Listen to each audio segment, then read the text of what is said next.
What's going on, everybody? John Duever here with WrapIQ. We are at the world headquarters of Vinyl Images in St. Louis.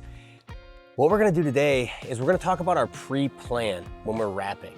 Everybody wants to get the film stuck on the car. I'm just like you. I gotta get the film on the car. I wanna see what it looks like. But it's very important that you structure a plan of attack on every single panel that you're doing. This goes for color change. This goes for commercial wraps. Both of those, everybody wraps both of those, right? So it's important that we have a plan of attack for these, whether it's a door or a hood or an A-pillar or the fender. I'm gonna choose to show this technique on the fender today, simply because this is a pretty difficult fender. There's a lot of body lines, and that's step one of this process. You wanna take a step back and you wanna look and see exactly what you're gonna have to fight with. These outer leading body lines that you're seeing on this fender well, that could be an issue. You have a deep recess here, that could be an issue. You have this recess and this recess that comes in together, that could be an issue. You need to figure out how far it goes underneath the fender. My goal when I'm wrapping fenders, specifically on this underneath side, I want the person that is gonna do a brake job on this to look up underneath that fender and be like, dang, who wrapped that? I gotta go there to get my wrap. I like things to be very, very, very close to perfection. And wrapping up underneath here is extremely important. Another challenge that we're gonna face here is this little plastic molding piece. Sometimes we can pop these off and sometimes we can't. But if you can't pop them off, you have to see how tight they are. I'll use a flex stream and I'll pop it in there and see how loose it is. If I can tuck behind it, I'm going to, or I'll tuck and cut along this line here. So when I've done all my due diligence here and looked at my corners and figured out the body gaps, make sure it hasn't been wrecked, it's factory paint. I also have this pinstripe here. We have to make sure that we look at all of those things, because each little part of this is gonna give us some challenges, and we have to work through each individual challenge. Nothing's impossible, but you have to pre-plan your attack for a body panel.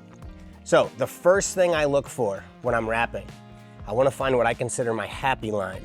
I say it's a happy line because that's where I start, right? Sometimes you would think it's kind of this outer body line here that comes this way. On this particular fender, that's not the case. On this particular fender, my body line, my happy line, is gonna be this outer line here, and then into this recess and straight across. That is where I'm gonna start. And what that does is it divides the panel up into two pieces for now. I'm always about dividing and conquering, okay? Because if I look at this, it could be overwhelming because there's so many little challenges and nuances that we have to work around. So when I find my happy line, I'll know for a fact I have one piece and two piece. And that's what I'm gonna do. I'm gonna put my panel up here, I'm gonna peel my backing, I'm gonna trim my fat, obviously, and I'm gonna put about maybe 3 inches of bleed. When you're first beginning wrapping, it's very important that you understand you might need 5 inches of bleed or 6 inches of bleed, okay? And as you get better and better and better at wrapping, you'll have less and less and less bleed. At this point, I'm at about 2 inches, 3 inches of bleed max. Again, if it's too big, you're gonna fight it, but if it's too small, we're people, we make mistakes. You have to have some sort of margin for error there, okay? So when I attack this fender, I'm gonna peel my backing and I'm gonna gloss this whole thing out. I'm gonna try to get full glass here. I'm gonna hit my happy line with a squeegee stroke. Then I'm gonna pop the top of the panel off and I'm gonna feed my vinyl. I'm gonna bring it down and feed it in with my squeegee into this recess area here, all the way across. Once I get to this valley, so this is a peak and this is a valley of a body line, I'm gonna work it up and I'm gonna get to this line. Essentially what I'm doing is I'm racing body line to body line. So the first finished portion of this vehicle wrap, or this fender, is gonna be this area right here, okay? Now, I have another piece right here. So I've divided this up. My number one is done. My second piece switches. My second piece will be up here, and that's this entire top area. And I'll get the main surface of that done.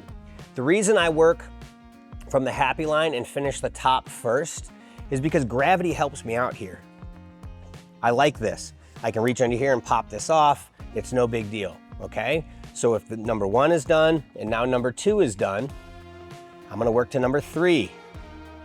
My number 3 piece is about right here, okay? I'm gonna pop this up, I'm gonna feed it into this valley, and then I'm gonna work to this cliff.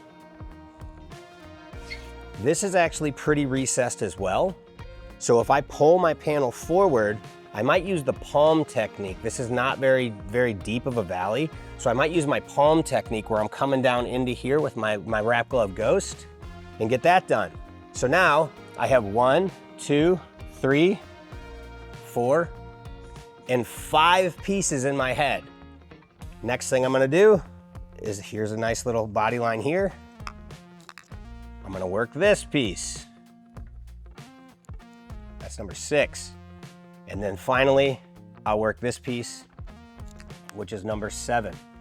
So when you look at a Fender, it's important that you break these up into small, manageable pieces, because you can get overwhelmed by the challenge of this massive, I mean, there's a lot going on here, there's no doubt about it. So you can get overwhelmed by all of this if you don't think about tension, and you don't think about where you have to feed, and you don't have an actual tangible plan before you begin your process, all right? Guys, this is so important when you're going to town on these Fenders, when you're going to town on a door. You have to approach it with a plan to set yourself up for success. I'm John Duever with WrapIQ.